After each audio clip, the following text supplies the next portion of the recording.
Jésus-Christ de Nazareth, qui t'a richement béni en ce jour et qui va encore te bénir au nom de...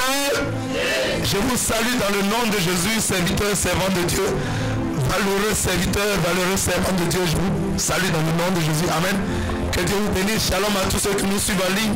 Nous sommes à notre émission quotidienne, enseignement et études bibliques APD. Gloire à Jésus. Nous sommes aujourd'hui dans l'Ancien Testament. Alléluia.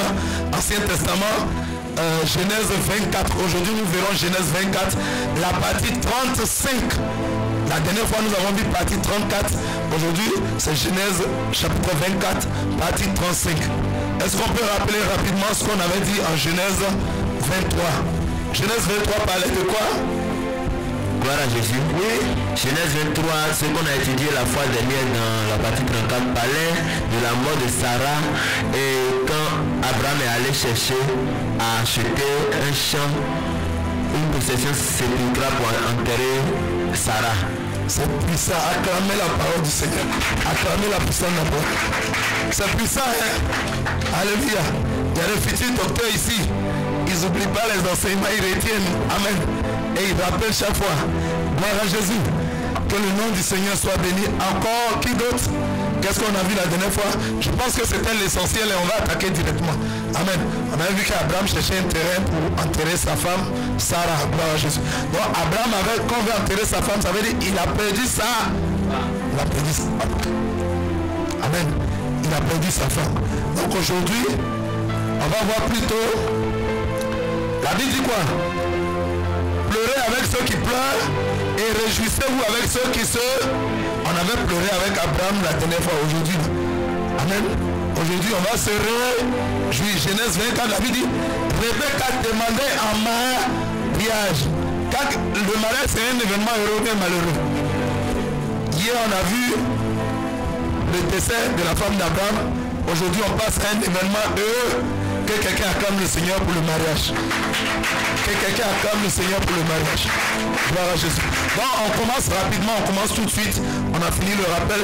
Prenez vos Bibles, prenez les Écritures selon Genèse chapitre 24. On va y aller rapidement. Genèse chapitre 24. La Bible dit Abraham était vieux. J'ai lu la parole avec respect. Genèse 24, verset 1. Abraham était vieux, avancé en âge, et l'Éternel avait béni Abraham en toutes choses. Gloire à Jésus. Ça vous dit quelque chose? La Bible dit, l'Éternel a béni Abraham en toutes choses. Gloire à Jésus. Quand Dieu bénit, Dieu bénit pas à moitié. Quand Dieu bénit, Dieu ne fait pas partiellement. Dieu bénit totalement. Gloire à Jésus. Quelle était la bénédiction d'Abraham? La Bible dit Abraham a été béni en toutes choses. Vous savez, souvent, on parle de voyage, on parle de mariage, on parle de tout ça. C'est bien beau. Dieu nous donne ça. Amen. Mais j'aimerais vous dire ce matin que la bénédiction la plus puissante, la vraie bénédiction, la première bénédiction, la bénédiction la plus importante, la plus puissante, celle qui réjouit vraiment le cœur de Dieu, alléluia, c'est la bénédiction du ciel. C'est l'héritage du ciel. Alléluia. Qu'on appelle le salut éternel.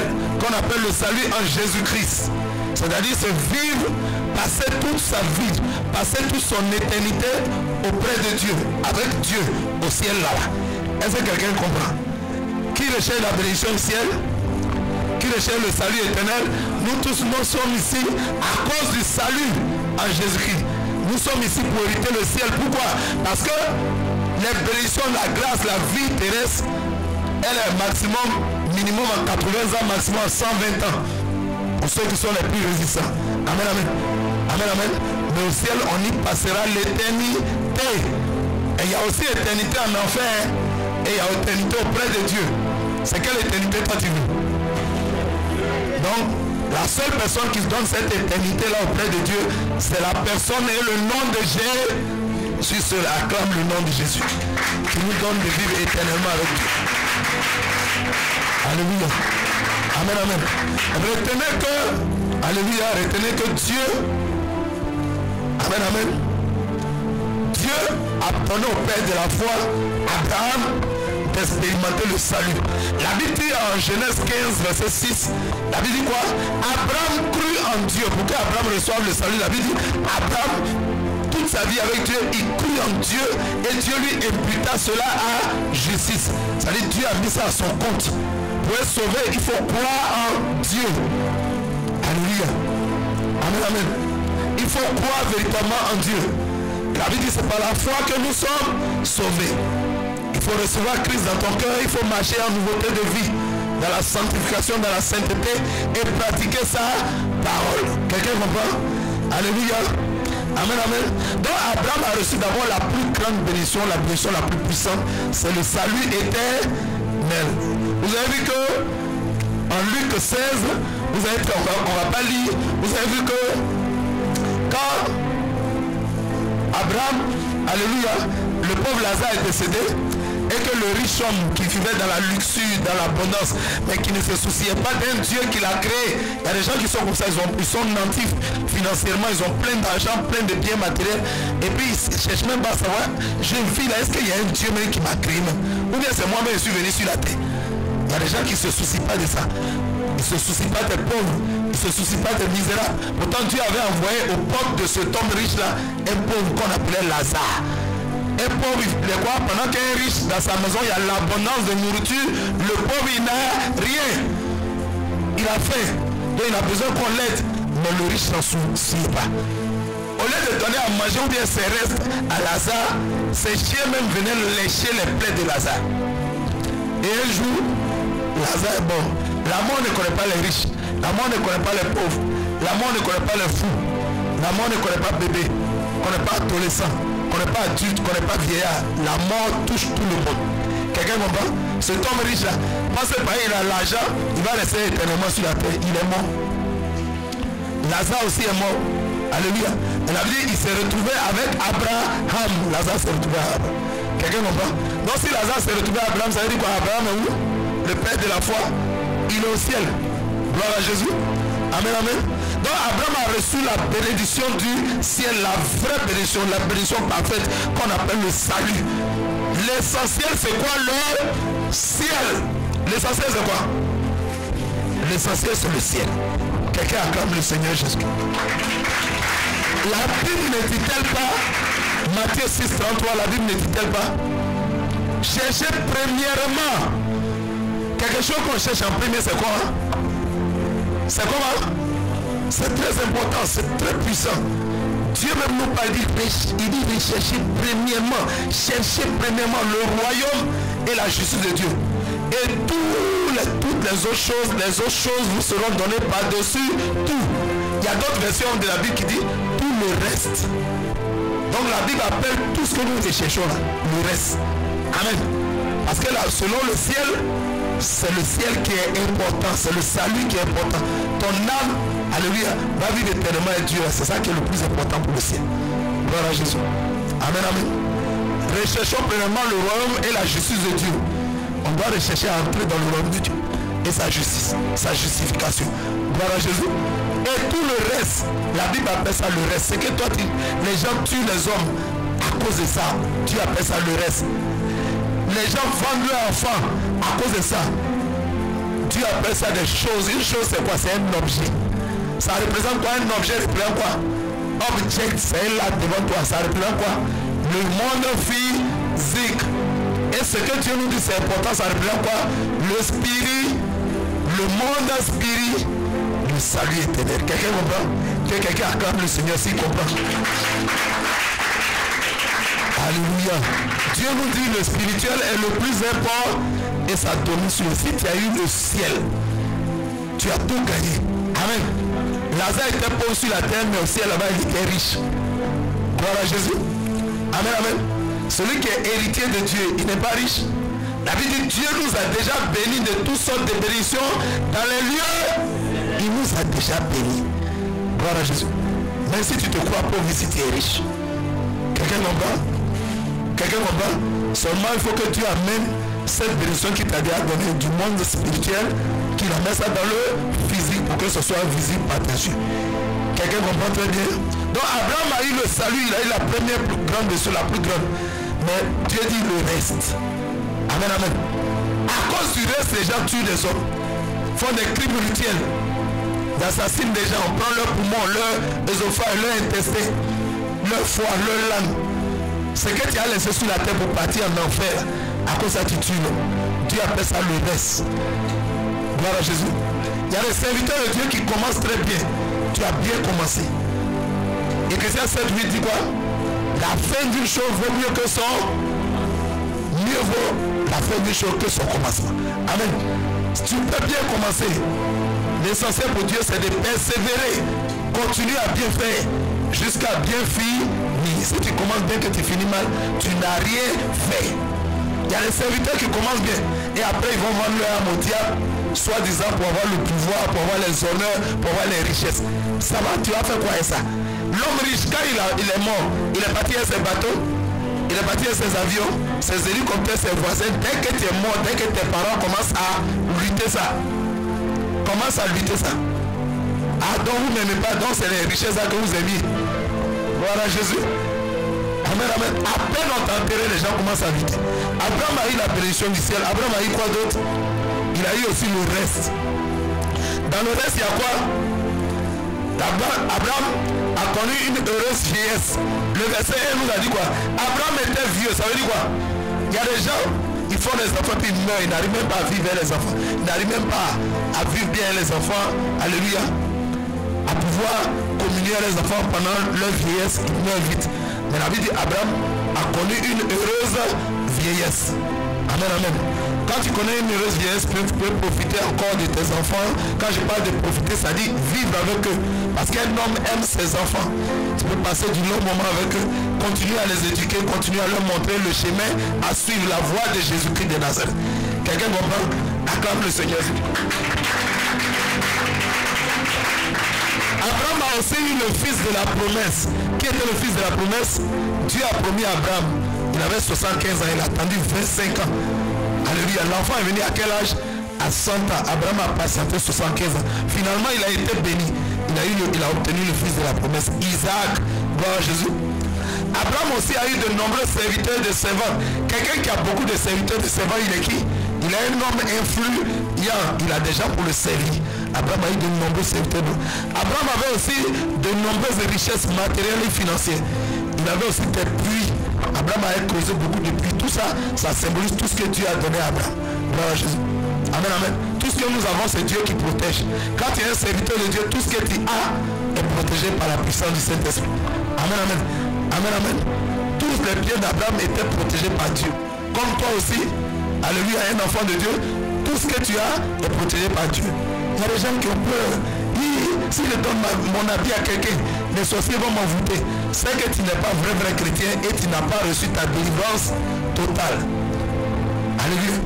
Si tu as un jour, il y a un jeune homme qui m'a approché. Il m'a dit, papa, regarde, ils ont coupé mon pantalon.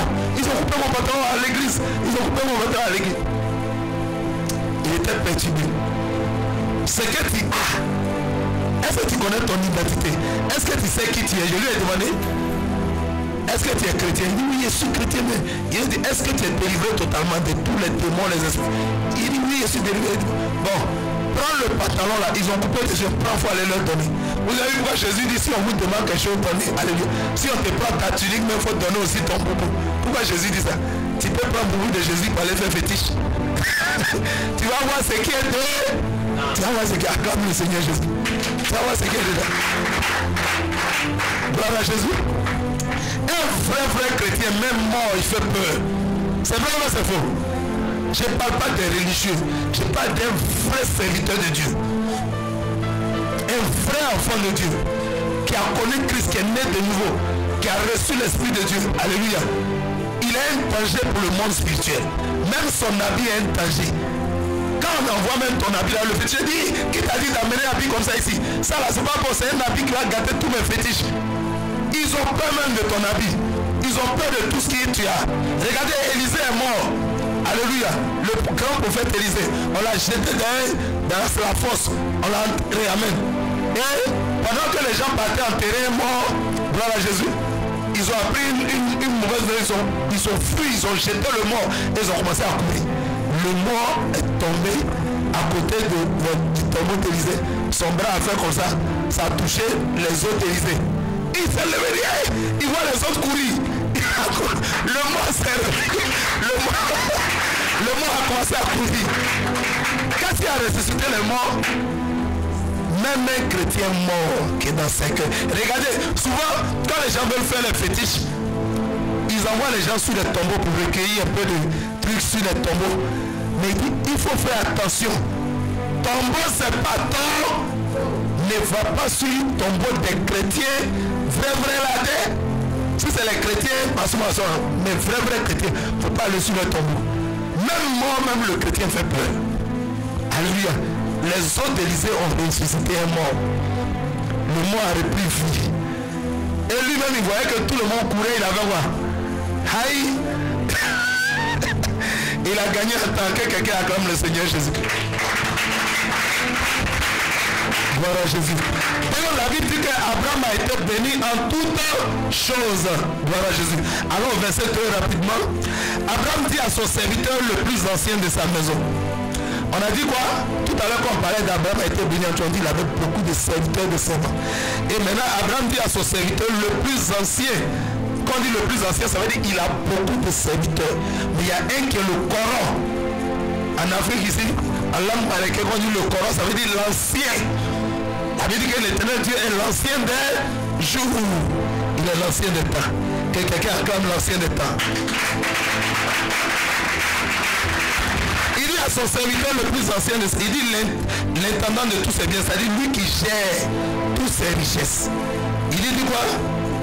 Il dit, mais je t'ai pris la main sous ma cuisse. Alléluia. Il dit, mais je t'ai pris la main sous ma cuisse. Gloire à Jésus. Alléluia. Ce texte a beaucoup perturbé plusieurs personnes. Souvent dans sa tradition. Mets ta main sous ma cuisse. Est-ce que quelqu'un est là? Alléluia. Amen, amen.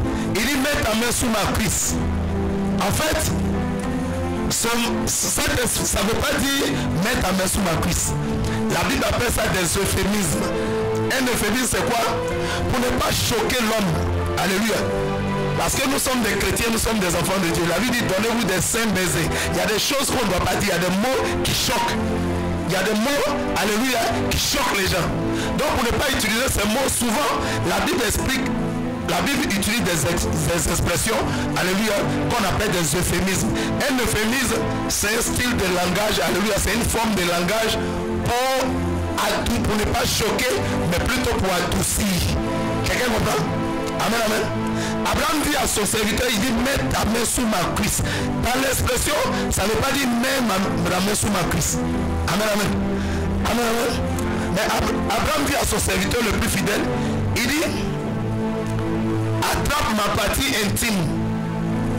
Est-ce que quelqu'un comprend? Vous imaginez si on utilisait le mot, comment ça allait vous choquer? Mais comment ça allait choquer les gens qui sont en ligne? Alléluia. Abraham veut faire prendre un engagement à son serviteur. Mais il dit quoi? Attrape ma partie intime. Alléluia. Vous voyez que c'est un euphémisme. Mais s'il dit à quelqu'un, attrape mon, ou bien attrape mon bras. Gloire à Jésus. Il y a des versions qui disent que Abraham lui disait d'attraper sa partie intime. Alléluia. On ne pourra pas dire le nom comme ça. C'est choquant. C'est pourquoi la Bible dit c'est des euphémismes. Gloire à Jésus. Il dit mets ta main sous ma cuisse. Ça veut dire attrape ma partie intime. Abraham était femme, mais il était garçon. Vous voyez que nos mamans, souvent, si elle met sa main sous sa partie intime, pour te parler là, c'est pas bon. Hein? Quelqu'un comprend? Abraham dit attrape ma partie intime là. Abraham était garçon, mais vraiment, il était garçon. Et il dit à Eliezer de Damas, attrape ma partie intime. Je ne vais pas dire ça. Vous allez imaginer. Il dit attrape ma partie intime. On continue. On appelle ça comme un euphémisme. Dans la Bible, il y a beaucoup d'euphémismes. Chaque fois qu'on va arriver sur des euphémismes, je vais vous faire signe. Par exemple, pour dire que quelqu'un est mort, on dit il a réjoui ses ancêtres. Ça, c'est un euphémisme. Quand le roi Saül, pendant qu'il était à son armée, il s'est retiré. Ben, il n'était pas dans son palais royal. Ils étaient en brousse. Il a eu mal au ventre. Le roi Saül a eu mal au ventre. La Bible dit qu'il s'est retiré dans sa grotte. Ces gars de corps ne sont pas venus. Et il est venu et la Bible dit quoi? La Bible dit que quand Saül, le premier roi d'Israël, s'est retiré de sa grotte, alléluia, amen, amen, la Bible a utilisé une expression qui veut dire que Saül est allé au besoin. Il est allé faire quoi? Ses besoins. C'est un euphémisme. Dans le domaine de l'intimité, de la mort, on utilise des euphémismes. Quand on dit quelqu'un est mort, on dit il a rejoint ses ancêtres. On ne pas dire, on dit aussi il a rendu l'âme ou il a rendu l'esprit. Tout ça, c'est pour adoucir. Amen, amen. Amen, amen. Il y a aussi des euphémismes quand il s'agit de l'intimité. Ici, Abraham était en train d'utiliser un euphémisme pour adoucir. Parce qu'il disait, attrape ma partie intime. Alléluia. En fait, Abraham a certainement dû dire, attrape ma partie intime. Mais les traducteurs, pour ne pas choquer les gens, on dit, mets ta main sous ma cuisse. Que quelqu'un acclame la puissance de la parole de Dieu. On va prendre Genèse 47, verset 29. Genèse 47.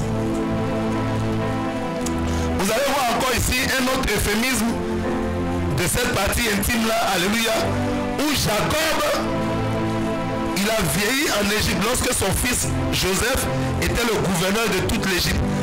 Et Jacob a su qu'ils habitent en Égypte, donc s'il meurt en Égypte, on risque de l'enterrer en Égypte. Mais Jacob dit à son fils Joseph, on va lire Genèse 47, verset 29. 47, verset 29. Et je lis la parole du Seigneur. Genèse 47, verset 29. Lorsque Israël approcha du moment de sa mort, quand on parle d'Israël, il s'agit de Jacob. Alléluia, c'est le nom que Dieu lui a donné après la lutte. Quand il a dit à Dieu, Dieu lui a dit, mais quel est ton nom? Il a dit Jacob. Il dit non, non, non. À partir d'aujourd'hui, ton nom sera Israël. Donc lorsque Israël approcha du moment de sa mort, il appela son fils Joseph et lui dit, si j'ai trouvé grâce à tes yeux, mais je te prie, ta main sous ma cuisse et use envers moi de bonté et de fidélité et ne m'enterre pas en Égypte. Jacob a dit quoi à son fils Joseph? Mets encore ta main sous ma cuisse. Ça veut dire quoi? Il a fait attraper à son fils ses parties intimes pour qu'il jure de ne pas le laisser en Égypte. Quand Jacob est mort, on l'a enterré en Égypte. Mais après, quand Moïse a libéré Israël de l'esclavage de l'Égypte, qu'est-ce que Joseph, ils ont fait? Ils ont emporté les autres. C'était à cause de ça, cet engagement qu'il a fait prendre à son fils Joseph. Amen, amen. Il a mis la main sous la cuisse de son père. Vous comprenez ce que je veux dire? C'est un euphémisme. Et son père l'a fait jurer. Ce qui a fait que les os de Jacob ne sont pas restés en Égypte. Ils ont apporté. Quelqu'un comprend? Acclame le Seigneur si tu comprends les euphémismes. Donc nous aurons souvent dans la Bible, lorsque nous expliquerons chaque fois la Bible, avoir des euphémismes. Amen. Quand c'est le cas, tu vas te souvenir de l'étude biblique. Pendant que tu établis une mission, si un fidèle vient, ah papa ou maman, mais quand je lis Genèse 24 verset 2, on dit Jacob a dit à Élisée de mettre sa main sous sa cuisse. Ça veut dire quoi? Il a attrapé sa cuisse ou bien quoi? Toi tu vas bien lui esprit. Acclame le Seigneur Jésus-Christ. Verset 3. Je te ferai jurer par qui? Par l'Éternel, le Dieu du ciel et de la terre. Et Dieu de la terre. De ne pas prendre pour mon fils une femme parmi les filles des Cananéens au milieu desquelles j'habite. Waouh! C'est fort, hein? Est-ce que quelqu'un reconnaît que c'est fort? Que quelqu'un dit c'est fort? Peut-être qu'il n'a pas bien compris. Que quelqu'un dit c'est fort. Aïe! La Bible dit que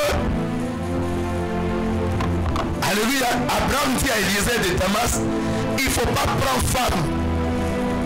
Ils habitaient en Canaan. Il dit il ne faut pas prendre femme en Canaan. Les Cananéens adorent quoi? Adorent qui? Les Cananéens adoraient Baal. Ils adoraient Asherah, la déesse qu'on appelle Astarté. Ils adoraient Baal. Baal était le dieu des Cananéens. Et il y avait aussi Astarté. Vous vous souvenez? Quand Élie a convoqué les 450 prophètes de Baal et les 400 prophètes d'Astarté au mont Carmel, c'était leur dieu. Baal et Astarté, c'est Satan et ses démons. Donc c'était des adorateurs d'idoles. Donc Abraham dit, il ne faut pas prendre fille. Il ne faut pas prendre une fille pour mon fils Isaac en Canaan. Pourquoi? Ce sont des femmes étrangères. Ça veut dire qu'ils adorent des dieux qui ne sont pas l'Éternel des armées.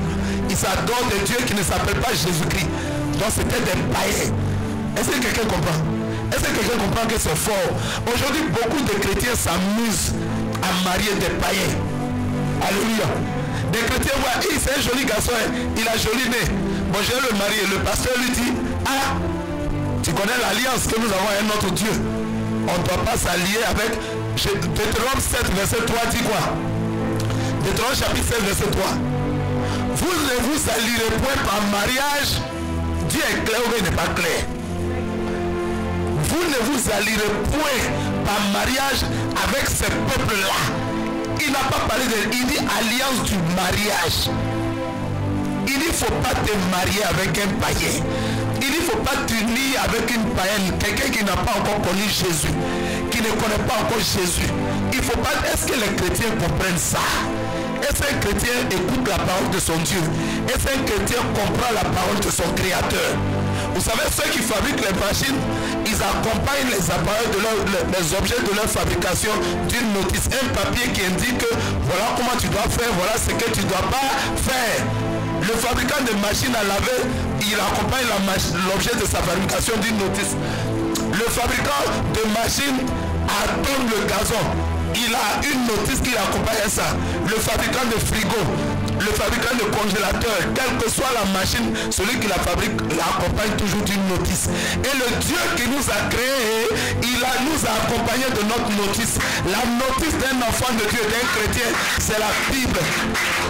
La notice, le mode d'emploi, le mode de fonctionnement d'un enfant de Dieu, c'est la Bible et uniquement la Bible. Le mode de fonctionnement d'un enfant de Dieu, ce n'est pas ses pensées. Alléluia. Ce n'est pas ses désirs.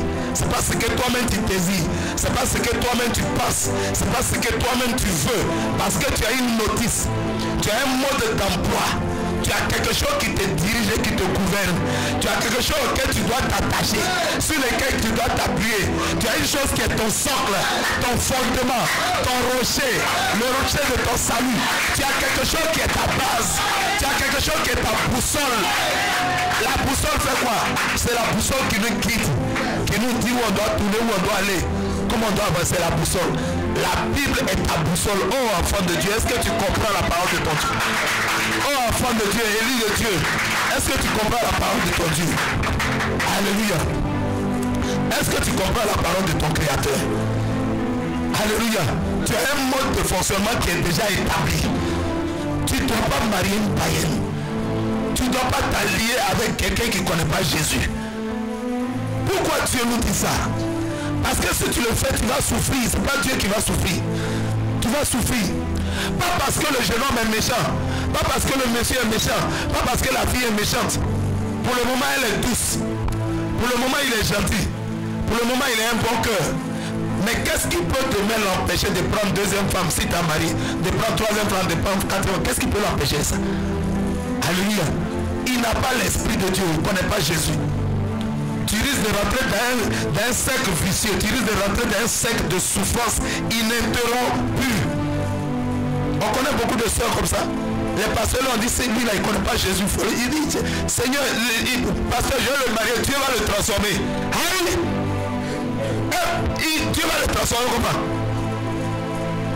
Hein? Tu peux jeter un fagot, un morceau de bois dans l'eau, ça ne va jamais devenir caïman. Il y a des exceptions, c'est vrai. Dieu peut faire grâce, mais tu ne peux pas en faire une règle. Dieu peut faire grâce, mais c'est rare. Dans ce cas, Dieu te dira, c'est moi-même. Alléluia. Vous savez, le Dieu que nous servons, c'est un Dieu de principe, c'est un Dieu de règles. Dans sa règle qui est à 80, 90, 95, 97%, on ne marie pas par hier. Alléluia, c'est la parole de Dieu. Sinon, tu vas souffrir. Quelqu'un comprend? Alléluia. Comment Abraham peut faire jurer son serviteur sur son intimité? Ça veut dire c'est très serré. C'est pas musulman. Qui ton enfant doit marier? Chrétien, qui tu dois épouser? Ne te lance pas dans un cycle de souffrance inutile. Et demain tu as dit au pasteur, est-ce qu'il n'y a pas un verset dans la Bible? Il y a un fidèle qui est venu me voir un jour comme ça une fois. Il y a je ne sais plus combien de temps de ça. Docteur, toi tu es docteur de la parole. Est-ce que dans la Bible, comme tu es un docteur, est-ce qu'il n'y a pas un verset quelque part où on peut quand même divorcer? C'est-à-dire, je peux quand même la laisser.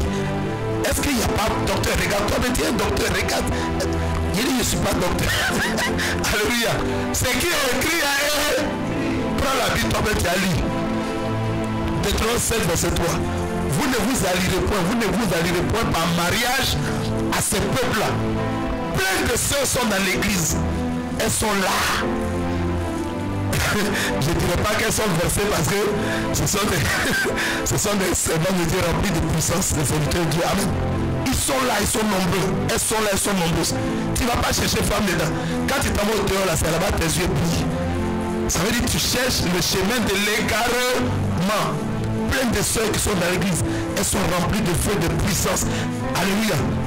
Un enfant de Dieu, regarde le premier critère, la personne doit connaître Jésus. Quand la personne connaît Jésus maintenant, il faut regarder le deuxième critère. Il doit avoir ou elle doit avoir la crainte de Dieu. Tu es avec le frère, la soeur toujours dans l'église. Et ma soeur, tu es en train de faire savoir ce que la Bible dit. Aïe, c'est quoi? Tu vois le frère, voilà ce que la Bible dit. Quand il est écrit, tu vas l'exhorter là. Aïe, la Bible dit quoi ça là? Oh, il faut me laisser respirer. Il n'a pas la crainte de Dieu. Et quand tu lui parles, ma soeur, c'est ce que la Bible dit. Ok. Et puis se normalise rapidement, il a la crainte de Dieu. Alléluia. Elle se normalise rapidement, elle a la crainte de Dieu.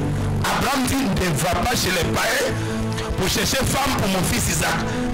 Les chrétiens sont là, les mardis on prêche, les mercredis on prêche, les jeudis on prêche, les vendredis on prêche, les samedis on prêche, dimanche on prêche, lundi on prêche, mardi on prêche. On prêche tout le temps.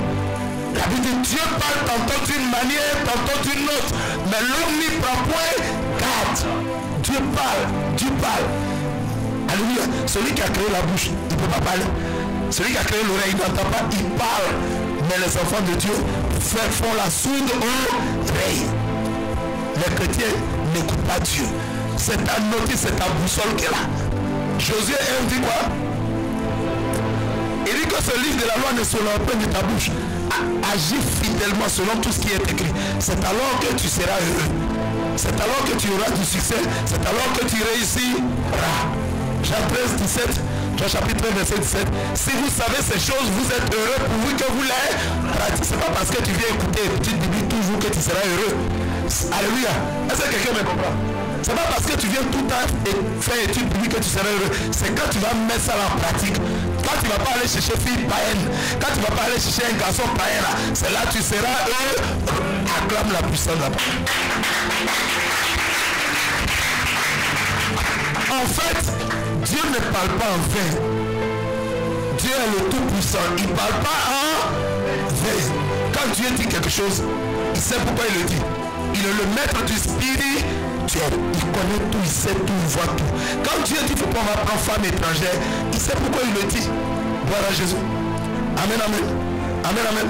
On va lire 1 roi 11, verset 1, 2, 3. 1 roi, le livre des rois. Quand je dis le livre des rois, on est en train d'étudier les livres. Amen.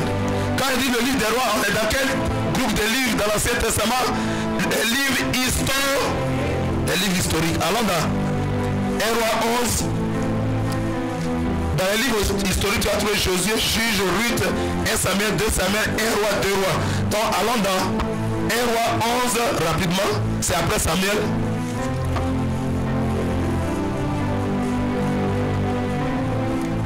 1 roi, chapitre 11, verset 1, 2, 3. Écoutez attentivement. Alléluia. Pourquoi Abraham se donne tant de mal? Pourquoi Abraham prend tant d'engagement? Pourquoi il fait jurer même son serviteur? Pourquoi? Ça veut dire que c'est pas du jeu, c'est sérieux. C'est pas à la légère. Les chrétiens aujourd'hui voient le mariage à la légère. Alléluia. Ils s'amusent avec le mariage. Je vous explique chaque fois dans nos études bibliques, ils cherchent forme guitare. La guitare, c'est fait pour qui? C'est fait pour les guitaristes. Et là, c'est fait pour les pianistes.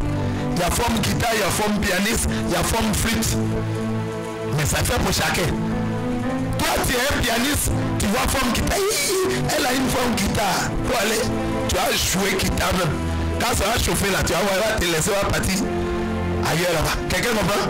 Dieu sait pourquoi il nous dit de ne pas prendre une part, il y a un part. Mais aujourd'hui, les chrétiens n'écoutent pas. Je vois plein de chrétiens qui se marient à des païens. Ils se marient à des gens de d'autres religions. Soit disant Dieu est le même, Dieu est un, Dieu est pour nous tous. C'est Dieu qui nous a créés, nous tous. Il faut aller là-bas, tu vas voir.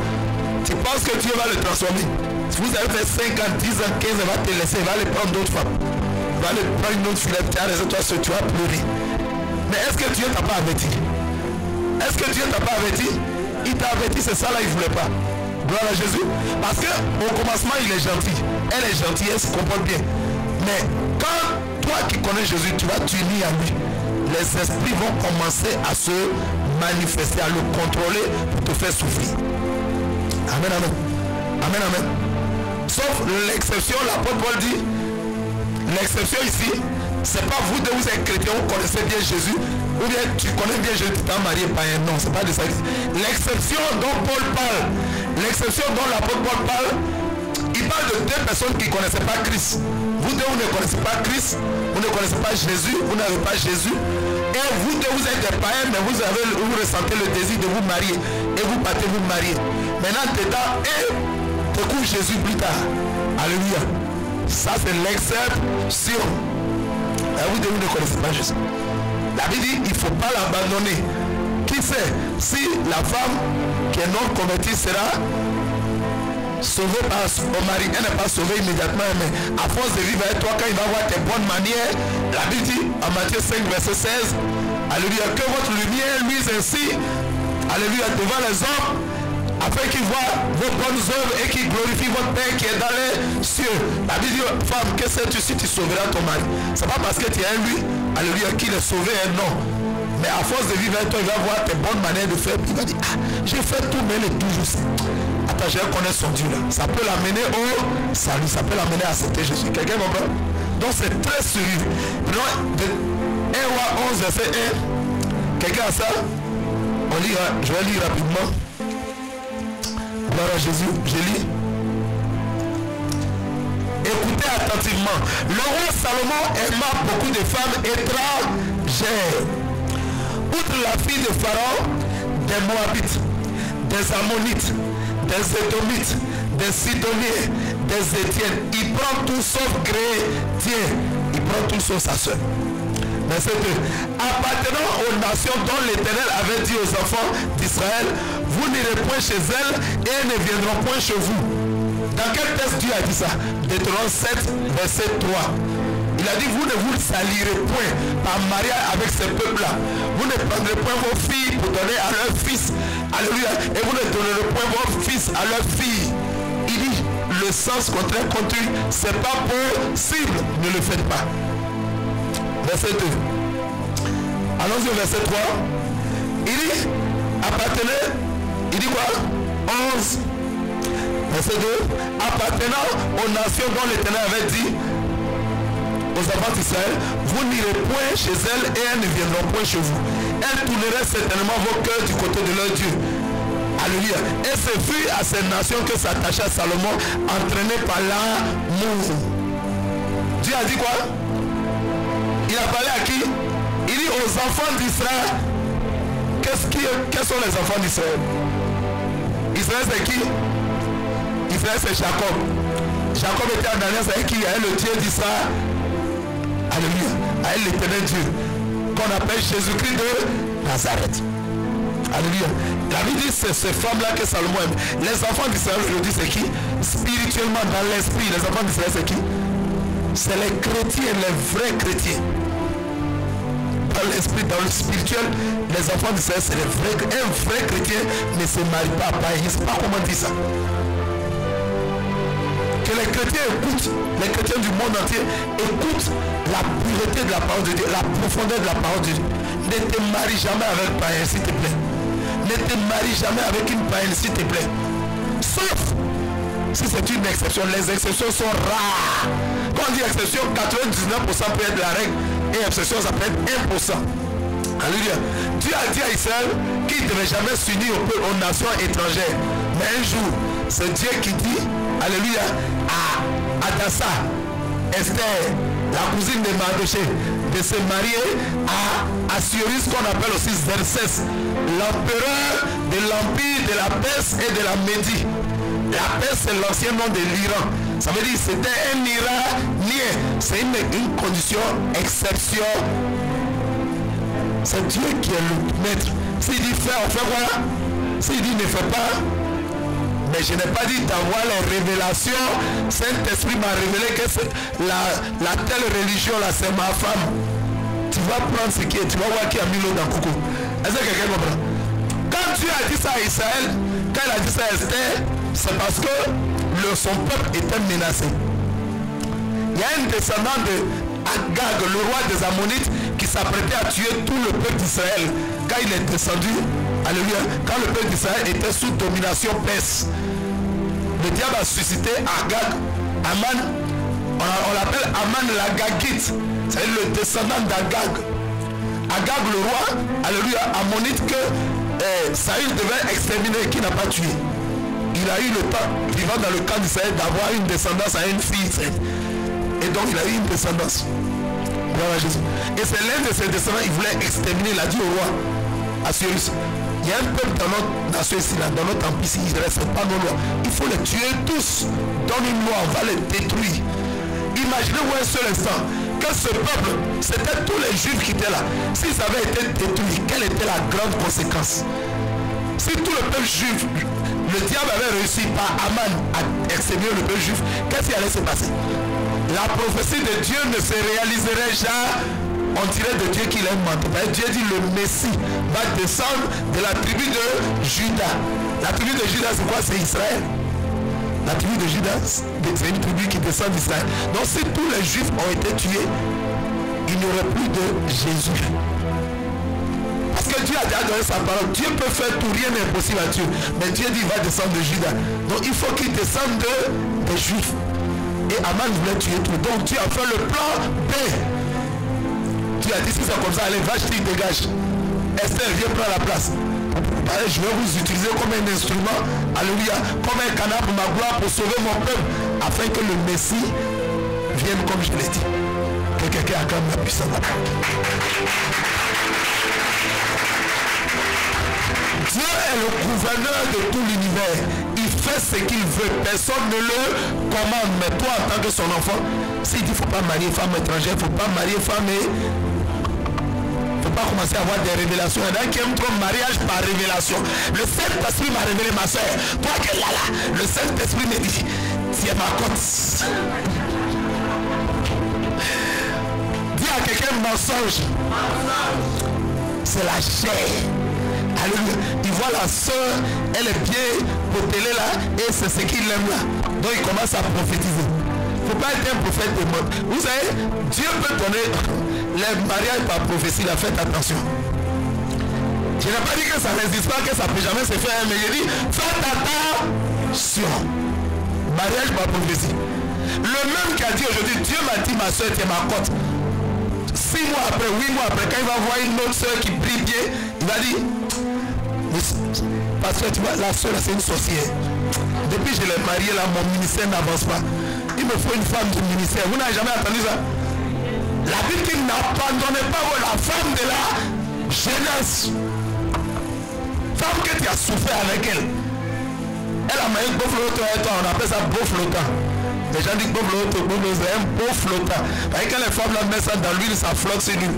Un joli flottant, un beau flottant. Il ne faut plus dire beau flottant. Il faut dire beau flottant. Acclame la puissance.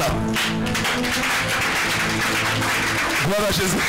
Quand elle mangeait beau flottant avec toi là, tu ne disais pas qu'elle est sorcière. Alléluia. Quand elle souffrait avec toi, tu ne disais pas qu'elle est sorcière. Maintenant que ton ministère a commencé à monter, tu as commencé à avoir l'argent. Je veux femme de ministère. C'est une malédiction. Alléluia. Vous savez, on ne fait pas l'étude biblique pour faire, on fait ça pour des acceptions. On a mis enseignement et étude biblique pour que Dieu, le Saint-Esprit, nous enseigne par l'étude biblique. Quand on enseigne l'élève là, il met ça en pratique. C'est pour que nous puissions pratiquer. C'est pas pour écouter toujours. Et tout à l'heure, tu as dit, hey, il y a une soeur qui est de telle religion là. On dirait qu'elle me va bien. Tu n'as rien compris. Tu as écouté, mais tu n'as pas mis en pratique. Donc tu ne peux pas être heureux. La Bible dit amen, amen. Amen, amen. La Bible dit si vous savez ces choses, c'est pas parce que vous le savez que vous serez heureux. Alléluia. Mais vous serez heureux quand vous les pratiquerez. Quand on fait l'étude biblique, on pratiquons ça. Pratiquons ça. Alléluia. Que ça nous serve d'exemple, de modèle. C'est la parole de Dieu. Ce n'est pas la parole d'un homme. Quelqu'un comprend? Alléluia. Amen, amen. Donc la Bible dit, allons-y rapidement. Amen, amen. Ne prenez pas l'exception pour la règle. L'exception c'est rare. Rare. C'est le Saint-Esprit seul. Gloire à Jésus. Mariez-vous fidèlement, soyez fidèles. Sois fidèle à la femme de ta jeunesse. Sois fidèle à celle à laquelle tu as souffert. Sois fidèle à celui à lequel tu as souffert. Alléluia. Ne prends pas homme étranger. Ne prends pas femme étrangère. Quand on dit étranger, ce n'est pas celle qui a une nationalité étrangère. C'est celle qui n'adore pas le même Dieu que toi. Gloire à Jésus. Allons-y dans le verset 8 rapidement. 1 Roi 11, verset 8. Et il fit ainsi pour toutes ces femmes étrangères qui offraient des parfums et des sacrifices à Dieu. À leur Dieu, pas au Dieu, à notre Dieu, à leur Dieu, au démon. Quand vous voyez Dieu, un petit D et puis X, plusieurs dieux là, ce sont les dieux de ce monde, c'est Satan et ses démons. Voilà Jésus. Donc Salomon, quand il a pris toutes ces femmes étrangères, la Bible dit il a pris 1000 femmes. Chaque femme est venue à son fétiche. Chaque femme est venue à son gris-gris. Chaque femme est venue à son adoration démoniaque. Chaque femme est venue à son adoration satanique. Quelqu'un comprend? Et elles ont commencé à détourner. Le problème de Dieu, pourquoi Dieu ne veut pas qu'on prenne des femmes étrangères? C'est pas parce que ce ne sont pas des hommes. Les femmes étrangères, c'est Dieu aussi qui les a créées. Les hommes étrangers, c'est aussi Dieu qui les a créés. Mais ils n'ont pas encore fait le choix de servir Dieu. Ils ont encore un esprit animal. C'est-à-dire qu'ils peuvent agir comme ils veulent. Ils peuvent faire ce qu'ils veulent. Prendre n'importe quoi. Ils ne sont pas conduits par l'esprit de Dieu. Dieu, alléluia. Ils s'en foutent de Dieu. Quelqu'un comprend? Donc Salomon a commencé à les prendre, il a commencé à être détruit. Gloire à Jésus. Prenons Exode 20, verset 5 rapidement. Allons-y rapidement. Exode 20, verset 5. Je lis rapidement. Exode 20, verset 5. Tu ne te prosterneras point devant elle, et tu ne les serviras point. Car moi, l'Éternel, ton Dieu, je suis un Dieu jaloux, qui punit l'iniquité des pères sur les enfants, jusqu'à la 3e et la 4e génération de ceux qui me haïssent. Gloire à Jésus. Allons-y en Deutéronome 30, Exode 34. Quelqu'un a compris qu'est-ce que Dieu a dit? Il dit lui Dieu, il est un Dieu jaloux. Jalousie de Dieu là, c'est pas ta jalousie là. Alléluia. C'est pas jalousie des hommes là. C'est Dieu qui nous a créés. Somme 100, verset 3 dit quoi? Nous sommes son peuple. Et le troupeau de son pâture, nous lui appartenons. Nous sommes son peuple. Mais Dieu qui t'a créé là. Pourquoi c'est Satan qui a te contrôlé? Dieu t'a créé, pourquoi c'est Satan qui a servi? Dieu t'a créé pour que tu le serves. Pardon, lui il est bête, lui il t'a créé, toi tu es allé servir son ennemi. C'est pourquoi Dieu, comme on dit Dieu est un Dieu jaloux, il ne sait pas jalousie comme toi. Quelqu'un a sa chose et puis tu fais ça. Quelqu'un a sa chose et puis à cause de ça tu es en colère contre lui. C'est pas ça. La jalousie, quand on dit Dieu est jaloux, ça veut dire que c'est lui qui nous a créés. Et il nous a créés pour un but bien, pour qu'on le serve. Donc Dieu t'a créé, toi tu es allé servir les démons, ses ennemis. Dieu n'est pas d'accord avec ça. Alléluia. C'est quoi la Bible dit? Dieu est un Dieu jaloux. 34, 14. Exode 34, 14. Rapidement. Exode chapitre 34, verset 4. Quelqu'un écoute très bien. Pourquoi Dieu ne veut pas qu'on marie les femmes étrangères? Il dit tu ne te prosterneras point devant un autre Dieu. Car l'Éternel porte le nom de jaloux. J'ai bien expliqué ça. Tu ne te prosterneras point devant un autre Dieu. Car l'Éternel porte le nom de jaloux. Et il est un Dieu jaloux. Quelqu'un comprend? Dieu est un Dieu comment? Il aime ses créatures. Il aime, il nous aime, c'est lui qui nous a créé. Il ne veut pas nous partager avec quelqu'un. Dieu ne veut pas nous partager avec quelqu'un. Encore moins avec des esprits impurs. Encore moins avec Satan et ses démons. Dieu ne veut pas nous partager. Il veut qu'on le serve exclusivement. Gloire à Jésus. Amen, amen. Est-ce que quelqu'un a compris maintenant pourquoi toujours Dieu dit ne vous mariez pas aux hommes étrangers, ne vous mariez pas aux femmes? Pourquoi Dieu veut ça? Que quelqu'un réponde à ça. Pourquoi Dieu ne veut pas qu'un vrai chrétien marie un païen? Amen. Quelqu'un qui croit? Oui. C'est pour que le païen ou la païenne ne traîne pas son cœur vers des addictions. Alléluia. C'est pour ne pas que le païen ou la païenne te fasse sortir. Toi, tu es un enfant de Dieu. Tu es dans la présence de Dieu. Tu as l'esprit de Dieu. Tu aimes Dieu. Il ne faut pas qu'un païen vienne pour te détourner de Dieu, pour t'éloigner de Dieu, pour te faire sortir de la présence de Dieu. Alléluia. Et t'emmener vers les démons. Il y a des gens qui sont chrétiennes. Son mari dit qu'il ne faut plus aller à l'église pour prier Jésus. Et il dit, ah, c'est mon mari. On dit c'est le chef de la famille. C'est pas ça, hein. C'est mon mari, on dit c'est le chef de la famille dont il a dit je dois laisser Jésus pour aller servir les démons. C'est pas de ça que Dieu parle. Une femme doit obéir, une femme chrétienne doit obéir à son mari toujours. Aussi longtemps que le mari lui-même, il se soumet à Dieu. Il se soumet à Christ. Est-ce que quelqu'un comprend? Une femme chrétienne doit se soumettre à son mari aussi longtemps que ton mari est soumis lui-même à Dieu. Quelqu'un comprend? Mais si ton mari ne veut plus se soumettre à Dieu, il dit, ah, vous êtes marié à Jésus, mais il dit, toi là, il ne faut plus aller à Jésus, il ne faut plus aller à l'église. Maintenant, on va aller faire autre religion. Il est en train de faire quoi? Il veut t'éloigner de Dieu, il veut te faire sortir de la présence de Dieu. Tu n'es pas obligé de te soumettre à ça. Il dit, on laisse Jésus, on va aller adorer les démons. C'est pas ça que tu appelles l'obéissance à son mari. Gloire à Jésus. Si ton mari ne veut plus se soumettre à Dieu, toi tu te soumets directement à Christ. Tu te soumets directement à Dieu. Alléluia. Mais physiquement, tu restes dans l'obéissance. Parce que c'est ton mari. Quelqu'un comprend?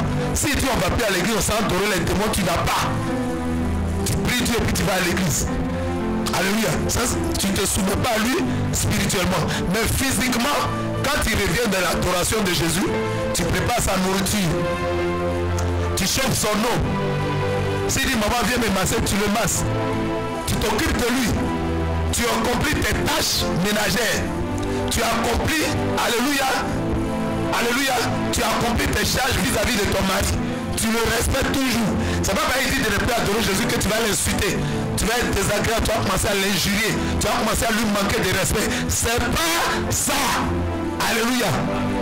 C'est pas ça de ne pas être. Voilà. Quelqu'un comprend? Se soumettre à son mari, c'est obéir à son mari toujours. Alléluia, se soumettre à son autorité. Mais si ce mari a dit, ne va plus, si tu es aujourd'hui là, tu choisis entre Jésus et moi, tu choisis qui? Un mari qui te dit, tu choisis entre Dieu et moi, hein, Dieu est ici. Et puis toi, vous savez, Dieu a créé le mariage pour aller au ciel. Dieu a créé le mariage pour le glorifier, pour l'honorer, pour l'exalter, pour le célébrer et pour aller au ciel. Mais si un mariage doit t'amener en enfer, ce n'est pas l'objectif pour lequel Dieu a créé le mariage. Vous savez, le mariage physique que nous célébrons sur la terre ici, c'est l'image du mariage spirituel entre Christ et son épouse.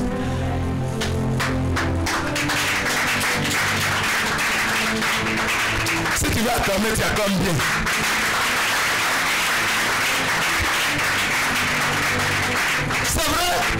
C'est vrai, le mariage est important. Le mariage va te permettre de procréer, d'avoir des enfants, d'avoir une vie conjugale stable, alléluia, de te stabiliser. Et quand tu as déjà une femme, tu as déjà un mari, ça va te permettre de te stabiliser. Alléluia. Mais tu ne vas pas, à cause du mariage maintenant, Dieu a mis ça pour représenter le mariage entre Christ et son épouse. C'est pourquoi quand la Bible parle dans le livre de Genèse que nous avons étudié, de la femme, la femme c'est l'image de l'église. Gloire à Jésus. Quand la Bible parle de la femme, c'est l'image de l'église, l'épouse de Christ. Gloire à Jésus. La femme symbolise l'église. C'est pourquoi l'apôtre Paul pouvait dire que de la même manière, alléluia, la femme doit être soumise à son mari, alléluia, ou bien l'homme, on a fini de parler de la femme, l'homme aussi doit aimer sa femme comme Christ a aimé l'église et se sacrifier pour elle. Christ a tellement aimé l'église, alléluia, qu'il est mort pour son église. Il est mort pour son épouse. Donc Dieu a créé le mariage, il a institué le mariage, non seulement pour que l'homme se réjouisse dans le mariage, mais ce n'est pas seulement ça. Le mariage, c'est pour aller au ciel. Donc si un mariage doit te faire perdre le ciel, tu fais quoi? Tu obéis directement à Christ. Spirituellement, amen. Tu obéis directement à Dieu. tu continues d'aller à l'église, tu continues de prier Jésus. Mais quand tu viens à la maison, ton mari là, tu es une femme sage, une femme amour, une femme qui continue toujours d'aimer son mari. C'est pas parce qu'il a commencé peut-être à s'égarer que tu vas le mépriser, tu vas l'insulter. Là encore, tu désobéis à la parole de Dieu. Tu risques de perdre le ciel encore. Alléluia. Si tu te comportes comme une rebelle, tu risques de perdre le ciel. Mais quand tu viens à la maison, tu te soumets physiquement à ton mari. Tu te soumets plus seulement à lui, mais tu fais sa nourriture. Tu prépares sa nourriture. Tu fais des tâches. Alléluia. Tu le sais. Tu lui obéis, tu le respectes. Mais tu ne vas pas où il t'a dit là. Tu pries toujours Jésus. Quelqu'un comprend? Est-ce que vous avez bien compris la parole du Seigneur? Alléluia. Acclame le Seigneur s'il te plaît.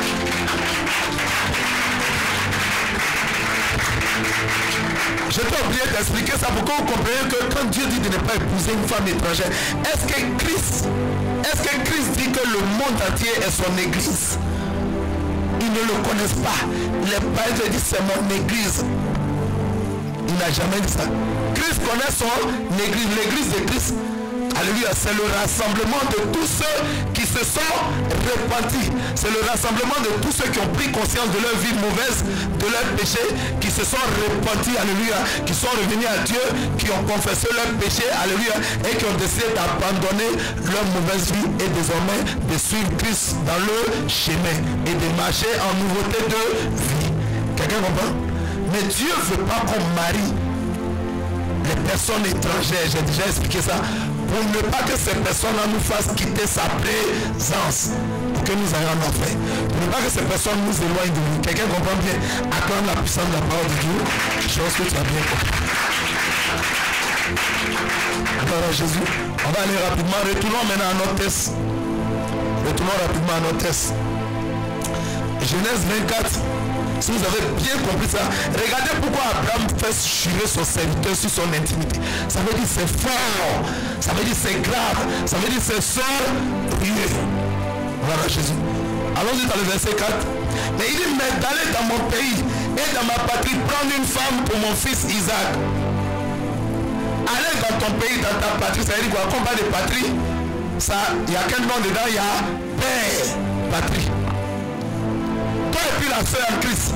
Toi, ton papa c'est qui?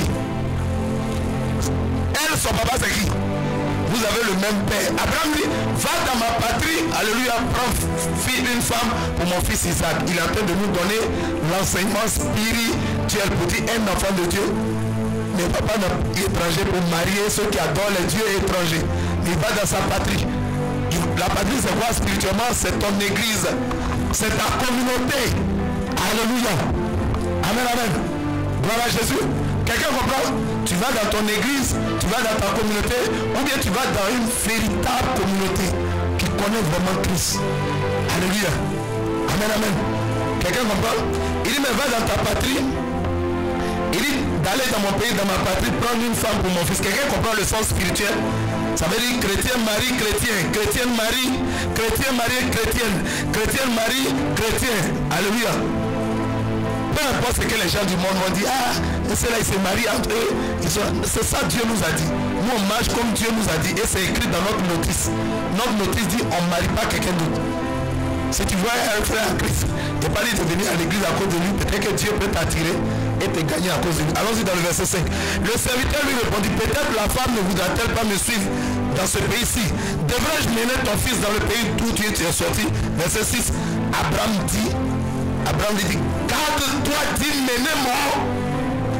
Ça veut dire quoi? Quand quelqu'un dit garde-toi, et la terre te fait quoi? Il te menace, il te met en garde. Est-ce que l'Esprit de Dieu est en train de menacer quelqu'un pendant que tu écoutes l'enseignement? Alléluia. Dieu parle mais les gens n'écoutent pas. Les chrétiens n'écoutent pas. Tu vois une chrétienne dire elle allait marier telle religion. Une soi-disant chrétienne, elle s'en marier telle religion. Tu vas voir ce qui est dedans. Quelqu'un comprend? En fait, si tu te maries à un païen, ça fait quoi à Dieu? Qui va souffrir? C'est comme un père, tu as un enfant, tu dis, ne touche pas le gaz, ne touche pas l'enfant. Tu lui parles toujours. Le jour où tu sors, dis, toujours papa dit de rien toucher pour voir. S'il a mis sa main là, ça va brûler qui? C'est lui qui sera brûlé. Toi, Toi, c'est pas toi que le feu a brûlé, c'est lui. C'est lui qui a ressenti les douleurs. Mais toi, comme c'est ton enfant, ça va te faire mal parce que ton enfant souffre. C'est comme ça Dieu. Dieu nous dit de ne pas le faire, de ne pas désobéir à sa parole, pour ne pas que nous souffrions. Quand l'homme souffre, il est la créature merveilleuse de Dieu. Dieu nous a fait de peu inférieur à lui et nous sommes la prunelle de ses yeux. Nous sommes ses enfants, il est notre papa. Alléluia. Donc quand on souffre, ça fait mal à Dieu, c'est tout. Sinon, c'est pas lui qui va souffrir. Quelqu'un comprend? Amen, amen. Amen, amen. Abraham lui dit, garde-toi d'hyméner mon fils. L'Esprit de Dieu est en train de dire à quelqu'un, garde-toi de marier païen, de marier païen. Verset 7. L'Éternel, le Dieu des cieux, qui m'a fait sortir de la maison de mon père et de ma patrie, qui m'a parlé et qui m'a juré en disant, je donnerai ce pays à ta postérité, lui-même enverra son ange devant toi, et c'est de là que tu prendras une femme pour mon fils. On a déjà expliqué tout ça. Verset 8. Si la femme ne veut pas te suivre, alléluia, tu seras dégagé de ce serment que je te fais faire. Seulement, tu n'y mèneras pas mon fils. Abraham insiste. Il persiste. Il signe. Abraham insiste. Il persiste. Il signe. Il dit pas d'enfant, pas de femme étrangère pour mon fils Isaac. Ton fils Isaac, tu vas donner quelle femme? Nous tous, on a des fils dans nos maisons. Quelle est la femme que ton fils va marier? Une païenne?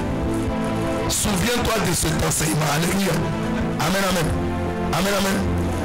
Lisons le verset 9. Le serviteur mit sa main sous la cuisse d'Abraham. Il avait quoi? Son Seigneur. Et lui jura d'observer ces choses. Il a saisi l'intimité. Il a saisi l'intimité d'Abraham. Et il a fait quoi? Il a pris un engagement devant lui. Verset 10. Alléluia. Le serviteur prit 10 chameaux parmi les chameaux de son Seigneur et partit ayant à sa disposition tous les biens de son Seigneur.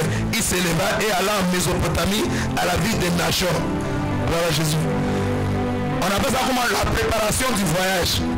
Il s'en va chercher femme pour payer dot et pour faire mariage. Donc il prend, puisqu'il gère tous les biens de son maître, il prend 10 chameaux. Abraham n'avait pas 10 chameaux. Abraham avait plein de chameaux. Eliezer de Damas prend 10 chameaux pour faire le voyage. En ce temps, il n'y avait pas de voiture.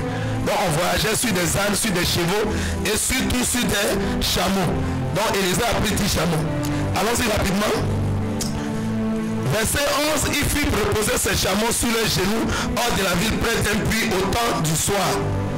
Au temps où sortent celles qui vont puiser de l'eau. Verset 12, et il dit, Éternel, Dieu de mon Seigneur Abraham, fais-moi, je te prie, rencontrer aujourd'hui ce que je désire et use de bonté envers mon Seigneur Abraham. On appelle ça comment? Tu t'en chercher femme, tu fais quoi? Qu'est-ce qu'Eliezer a fait? Il a prié d'abord. Tu veux une fille? Dans la Bible, il est écrit, l'homme doit se marier. Alléluia. Nous sommes combien sur la terre? Combien de chrétiens sur la terre? Il est dit, on doit se marier. La Bible dit, Genèse 18, il n'est pas bon que l'homme soit, donc on doit se marier. Mais est-ce que dans la Bible, on dit on doit se marier, mais est-ce que, il est écrit dans la Bible, la femme de Pierre, c'est Pierrette. La femme de Jean, c'est Jeannette.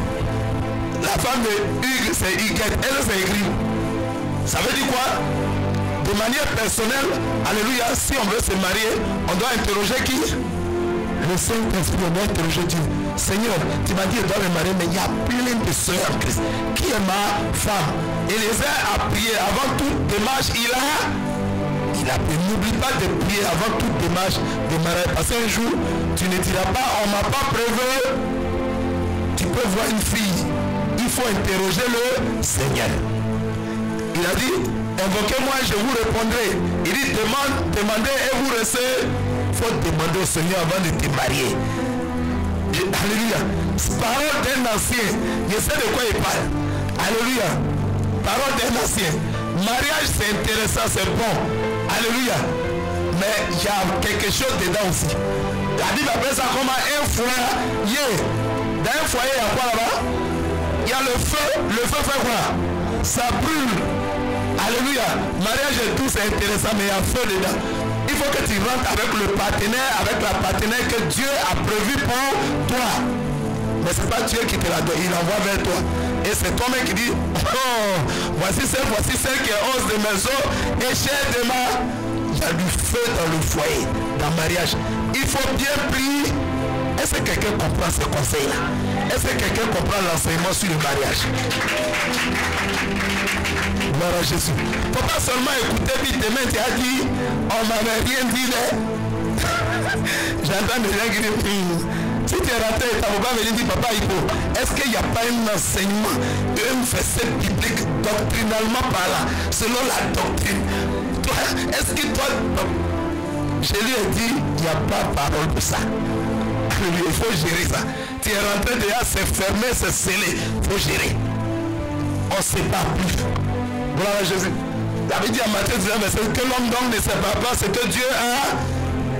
Il dit, éternel Dieu de mon Seigneur, et il a prié. Verset 13, voici, je me tiens près de la source d'eau. Les filles des gens de la vie vont sortir pour puiser. Quand la jeune fille à laquelle je dirai, penche ta cru, je te prie, pour que je boive, et qui répondra, bois. Je te donnerai aussi à boire à tes chameaux. Soit celle que tu as désignée à ton serviteur Isaac. Et par là, je connaîtrai que tu uses de bonté envers mon Seigneur. David dit dans le verset 15, il n'avait pas encore fini de parler que sortit. Sa cruche sur l'épaule, Rebecca, née de Bethuel, fille de Milka, femme de Nachor, frère d'Abraham, acclame la puissance de la parole de Dieu.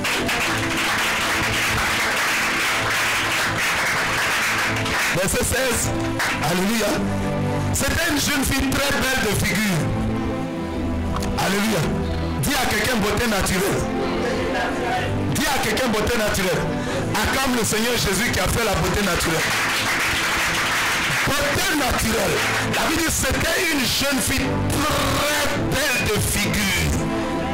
La Bible n'a pas dit belle de figure. La Bible dit très belle. En d'autres versions, la Bible dit fort belle.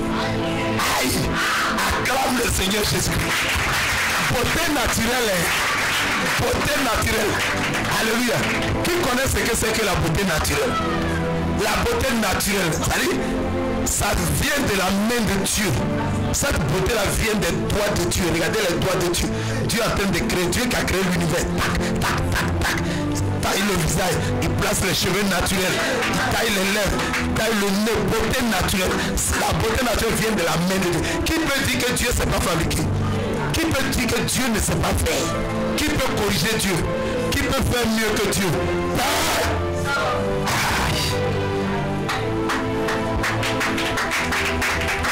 Sans pommade, sans make-up, sans rouge à lèvres.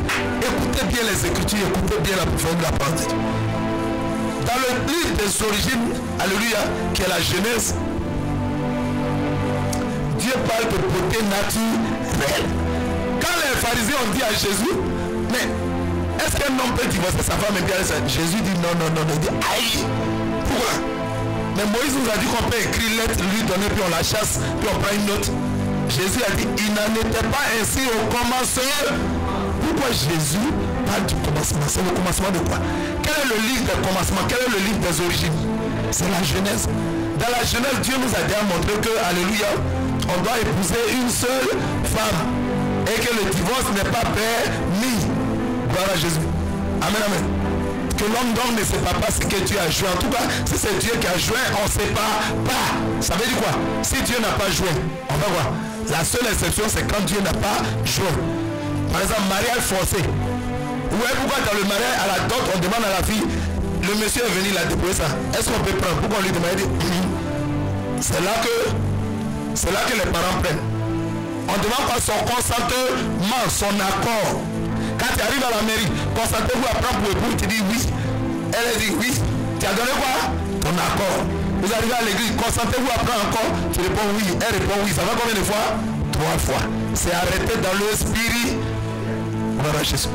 La Bible dit c'était une fille très belle de figure. Elle était vieille, ça veut dire qu'elle ne connaît pas garçon. La virginité dans le spirituel, alléluia, c'est la sainteté, la pureté. C'est l'image de la sainteté. Toutes les fois où Dieu parle de vierge, il parle de la sainteté, il parle de la sanctification, il parle de la pureté. Il dit, car aucun homme ne l'avait connu. Alléluia. Elle descendit à la source, remplit sa cruche et remonta. Verset 17. Le serviteur courut au-devant d'elle et dit, laisse-moi boire, je te prie, un peu d'eau de ta cruche. Elle répondit, bois, mon Seigneur. Et elle s'empressa d'abaisser sa cruche. Elle dit, bois, mon Seigneur. Elle s'abaisse. Elle s'empressa d'abaisser sa cruche. Alléluia. Amen, amen. de lui donner à boire. Verset 19. Quand elle lui a achevé de lui donner à boire, elle dit, je puiserai aussi pour tes chameaux jusqu'à ce qu'ils aient bu. Aïe, on t'a pas demandé ça. Beauté naturelle. La beauté naturelle. Gloire à Jésus. Dis à quelqu'un les conditions de choix de ma fiancée. Dis à quelqu'un les conditions de choix de mon fiancé. Il faut que ce soit quelqu'un qui ne soit pas un païen. Quelqu'un qui ne soit pas une païenne. Quelqu'un qui ait la crainte de Dieu. Quelqu'un te demande de servir. Il dit, est-ce que je peux boire dans ton seau là? Il dit, bois. Ça veut dire quoi? Il a demandé de l'eau, elle lui a donné. Elle dit, bois. Et puis elle ajoute, mon Seigneur, c'est à toi de boire là-bas là. Il y a un étranger, quand il ne me connaît pas, il vient me dire, aïe, on ne va pas te choisir. La beauté naturelle, quand on parle de beauté naturelle, elle est d'abord extérieure, elle est physique. Mais c'est aussi la beauté du cœur. Gentillesse, hospitalité, douceur dans les propos. Tu parles gentiment, tu es gentil, tu parles avec tendresse. Quand le jeune homme me dit il est cassé, il dit c'est quel fils ça? Quand il va à la maison, il ne fait que penser à toi. Gloire à Jésus. Amen, amen. Et ça va faire qu'il va monter chez le pasteur principal pour dire j'ai vu une. Mais quand il te dit donne-moi un peu de. Tu es malade, c'est pas pomme qui est là-bas là. Ça va pas chez toi. Voilà pomme qui est là, c'est moi qui ai envoyé. Pas me provoquer matin. Si tu as fait un Jésus de côté, tu es déjà éliminé. Tu ne sais pas c'est un test. Alléluia. Alléluia. Mais dès qu'il t'a vu comme ça. Amen. Maintenant, il veut voir si dans le cœur c'est puissant. Mais de toute façon, tu lui as parlé mal là. Il se regarde dans le miroir et puis il n'est pas propre. Acclame le Seigneur Jésus. Dieu est en train de montrer à ses filles, alléluia, comment se comporter, le changement de comportement, le changement de caractère, la douceur, la gentillesse, l'hospitalité. Gloire à Jésus. On dit, faut il dit, bois, mon Seigneur. C'est un signe de quoi? De respect. Elle appelle mon Seigneur. Elle respecte les gens. Bois, mon Seigneur. Gloire à Jésus. Elle dit, bois, mon Seigneur. Et quand elle a fini, elle dit, bois, mon Seigneur. Faut boire, faut boire. Faut boire l'eau là. Faut boire, boire. Aïe, tu vois que je suis court, tu mets en haut comme ça. Faut pas travailler, tu veux boire de l'eau. C'est l'eau, tu veux boire, non? Et puis tu es court comme ça là. Et puis tu verses ça sur la tête. Les bonnes manières. Alléluia. Les bonnes manières. Il y a quelqu'un qui m'a dit au dehors là-bas, docteur, il peut vous enseigner la parole de Dieu, mais il faut aussi enseigner les bonnes manières à tous. Sur les réseaux, par exemple, les chrétiens de ce monde entier là, alléluia, ils n'ont pas de bonnes manières. Ils lisent la Bible toujours, mais ils n'ont pas de bonnes manières. Les bonnes manières viennent de notre Dieu. Les bonnes manières viennent de l'Esprit de Dieu. C'est le Saint-Esprit qui fait ça. Les bonnes manières. Oui, il t'a demandé, tu as mis ça là en haut, comment il peut boire? Et ça a baissé même jusqu'à André va avoir mal au dos. Bois mon Seigneur, et elle s'appelle ça. Gloire à Jésus. De lui, elle s'appelle ça, sa couche sur sa main et de lui donner à boire. Quand elle lui a achevé de lui donner à boire, elle dit, je puiserai aussi pour tes chameaux. Qui t'a dit chameau là a soif? Alléluia. Alléluia. Qui t'a dit chameau là a soif? Qui t'a dit ma délégation a soif? Il t'a demandé de l'eau moi. Elle a commencé à distribuer l'eau, alléluia. Elle a commencé à partager l'eau, la délégation, les chameaux. Je vous ai dit la dernière fois lors d'une étude biblique, Élisée avait 10 chameaux. En temps normal, un chameau boit au moins 120 litres d'eau. 120 litres d'eau, un chameau. Et en ce temps, il n'y avait pas robinet. Donc, elle faisait quoi? Elle puisait avec sa main. L'endroit de la filiation de Nuit Rouge ce jour-là. Ça veut dire quoi? C'est 120 litres par chameau multiplié par 10 chameaux, ça fait combien de litres? 1200 litres. Pas avec robinet, avec comme ça. Ça veut dire c'est une fille qui est comment? Dis quand c'est poisson de roue. Elle est comment? Est-ce qu'elle est paresseuse? Elle est très courageuse. On lui a même pas demandé. Elle dit je vais puiser pour tes chameaux. Je vais puiser pour ta délégation. Alléluia. C'est pas que Rebecca ne connaissait pas. Elle vit dans le pays des chameaux. Elle met son papa à chameau. Rebecca, son papa là, il a aussi des chameaux. C'est un parent d'Abraham. En ce temps-là, il n'y avait pas de véhicule, il n'y avait pas de taxi, tout ça. C'était des chameaux que les doigts connaissaient combien un chameau boit. Mais elle n'a pas eu peur de ça. Ça ne l'a pas effrayé. Son cœur n'a pas pris l'eau. Elle s'est mise. Quand elle a dit, elle a commencé à faire, le monsieur l'a regardé comme ça, il est tombé. Gloire à Jésus. Quelqu'un regarde. Amen, amen. Amen, amen. Acclame la puissance de la parole de Dieu. Si c'est puissant. Si c'est puissant, acclame ici. On ne va pas finir tout le test aujourd'hui. Hein. On va arriver à un moment tout à l'heure puis on va couper. Amen. On va méditer ça en 2 temps. Gloire à Jésus. On ne va pas finir tout aujourd'hui. On va avancer un peu et puis tout à l'heure on va arrêter.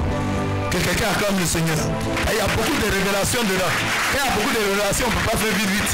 Sinon on va bâcler le test. Donc tout à l'heure on va couper. Gloire à Jésus. La Bible dit dans le verset, elle dit, je puiserai aussi pour tes chameaux jusqu'à ce qu'ils aient bu. Elle n'a pas dit, j'ai donné un peu. Elle peut donner 3 litres. Elle dit, je vais puiser de l'eau jusqu'à ce que tous tes chameaux aient bu, qu'ils soient rassasiés. Ça veut dire, je donne 120 litres minimum à chaque chameau. Elle était prête. Petite, tu es prête. Est-ce qu'une servante de Dieu est prête? Il ne faut pas seulement écouter ça comme étude biblique, il faut retenir, il faut pratiquer ça. Quelqu'un va venir me voir et va dire, papa, il peut, j'ai vu une soeur là. J'ai vu une soeur là. Alléluia. Amen, amen. Il y a la beauté intérieure et la beauté extérieure. Quelqu'un comprend? Le Saint-Esprit est en train d'enseigner la beauté intérieure. Souvent, il y a les hommes mariés, quand ils se disputent avec leur femme, vous ne connaissez pas les sirènes, les dragons, les attaqueurs, vous ne les connaissez pas. Le monsieur, où est dans les foyers, il y a des hauts et des bas. Donc, il y a des moments où il aura des petites mésententes, des petites disputes. Mais quand le monsieur sort, il va dans un supermarché, il trouve des filles là-bas. Les filles qui trouvent dans les supermarchés, bonjour monsieur, comment allez-vous? Bonjour, soyez le bienvenu. Et vraiment, que Dieu vous bénisse. C'est des voix de séduction. Tu dis, elle est gentille d'elle. Il faut être honnête et après ça, dragon va se transformer à la maison. Jamais tu vas comprendre. Gloire à Jésus. Elle fait ça non seulement parce qu'elle travaille, on lui dit de faire comme ça. Alléluia. Mais on ne sait jamais, elle cherche aussi quelqu'un. Donc le monsieur s'est dit, il va de ce marché. Toutes les filles, bonjour monsieur, comment vous allez? Ah, Dieu vous bénisse. Et vous savez, on a des rayons, on a des trucs. Est-ce que tu es sûr que si on te met dans la maison, tu seras gentil comme ça? Si on te met dans la maison, tu vas parler comme ça? Non, vous pouvez me fatiguer la bâche. C'est pas une bénédiction. Alléluia. C'est le garçon qui marie. C'est vrai que c'est la femme aussi qui accepte. Toi tu es là pourquoi alors? Le garçon est là pourquoi? Pour initier le mariage. Et toi tu es là pour accepter. Ça veut dire que si le garçon ne vient pas pour initier le mariage, tu ne seras pas marié. Alléluia. Est-ce que vous comprenez le privilège que tu as donné à l'homme? Elle venait.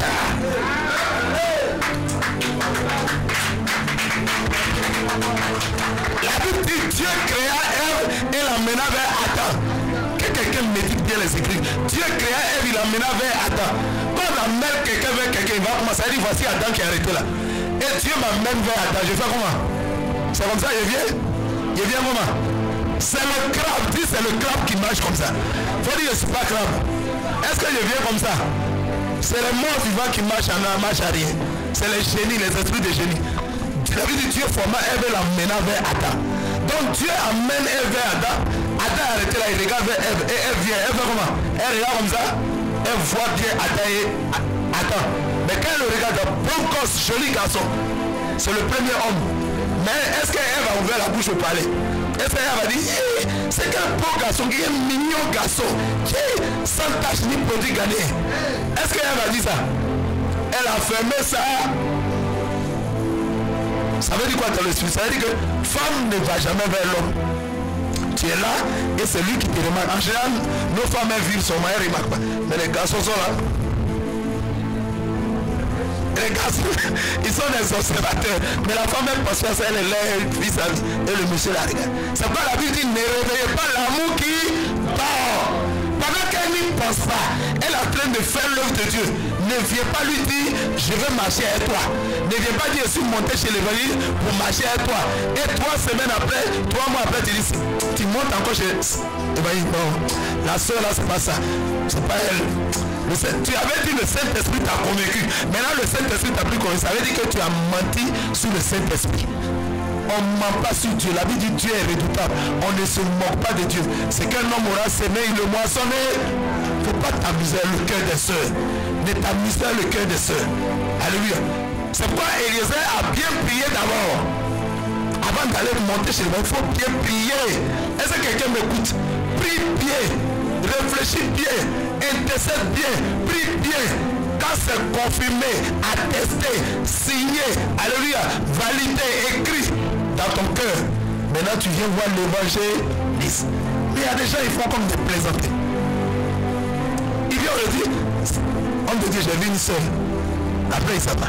On te dit, je n'ai plus vu la soeur, j'ai vu une autre soeur. Après, il s'en va. On te dit, la deuxième soeur qui est parlée, c'est pas elle. Il y a une soeur spirituelle assise dans la foi. C'est la chair. Après c'est sa chair qui parle. Il regarde les formes. Donc il est distrait. Eliezer avant de partir, il a prié. Il faut bien prier. Quelqu'un comprend?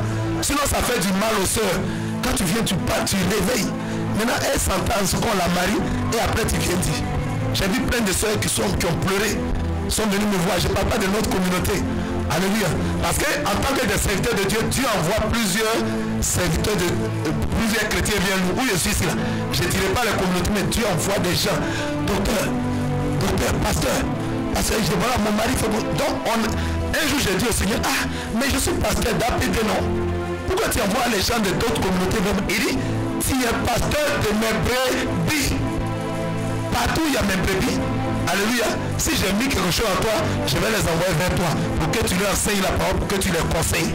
Il dit, je pensais moi je suis pasteur dans une église. Donc c'est là seulement il doit donner les conseils aux mariés, tout ça. Il dit non. Partout il y a mes brebis. Là, il y a plein de gens qui appellent. Quelqu'un comprend? Gloire à Jésus. Donc il faut bien prier.